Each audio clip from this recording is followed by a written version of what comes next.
রামায়ণের পাতায় রাবণ হলেন চূড়ান্ত খলনায়ক, অহংকারী, দাম্ভিক এবং পরশ্রী অপহরণকারী।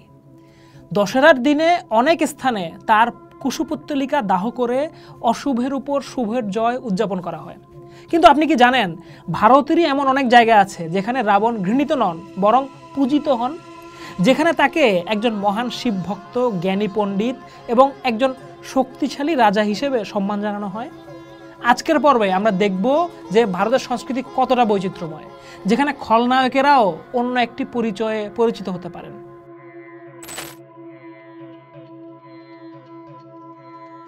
কোথায় পূজিত হন রাবণ? মধ্যপ্রদেশের মন্দসৌর। এই শহরের নামের সঙ্গে জড়িয়ে আছে রাবণের স্ত্রী মন্দোদরীর নাম।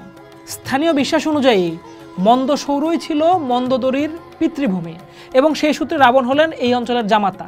এখানে দশেরার দিনে রাবণের মূর্তি দাহ না করে তার পূজা করা হয় এবং তার কাছে ক্ষমা চাওয়া হয়। উত্তরপ্রদেশের বিশাখ।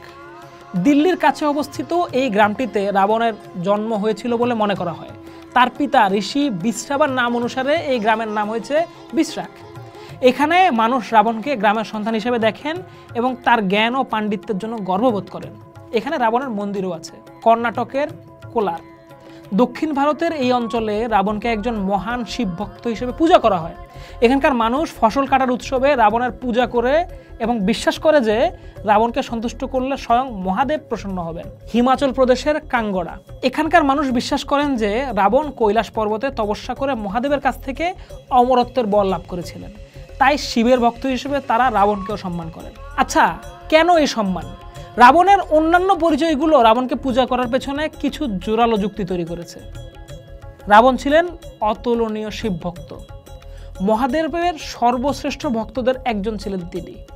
শিব তাণ্ডব স্তবম নামক বিখ্যাত শ্লোকটি তার রচনা বলে মনে করা হয়। তিনি ছিলেন 4টি বেদ এবং 6টি শাস্ত্রের মহাপণ্ডিত।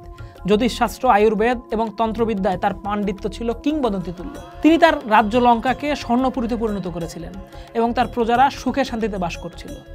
যারা রাবণের পূজা করেন তারা তার সীতাহরণের জন্য তাকে পছন্দ করেন না, কিন্তু তারা মনে করেন একটি ভুলের কারণে তার সমস্ত ভালো গুণকে অস্বীকার করা উচিত নয়।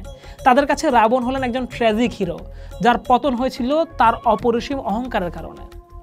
রাবণ বন্দনার এই প্রথাগুলো আমাদেরকে শেখায় যে কোনো চরিত্র বা ব্যক্তিকে কেবল সাদা বা কালো এই দুই রঙে দেখা উচিত নয়। প্রত্যেকেরই ভালো এবং খারাপ দিক আছে।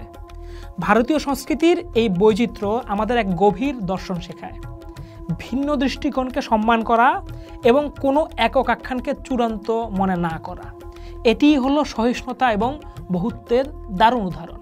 এবারের দুর্গাপূজায় আমরা দুর্গাপূজার অনেকগুলো অনুষঙ্গ এবং তার সাথে জড়িত গল্পগুলো নিয়ে আলাপ করছি।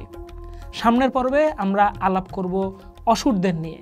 তারা কি কেবলই খলনায়ক, নাকি তাদের আর কোনো গল্প আছে? পোস্ট দেখুন, ভাবুন, করুন। থাকুন পোস্টের সাথে।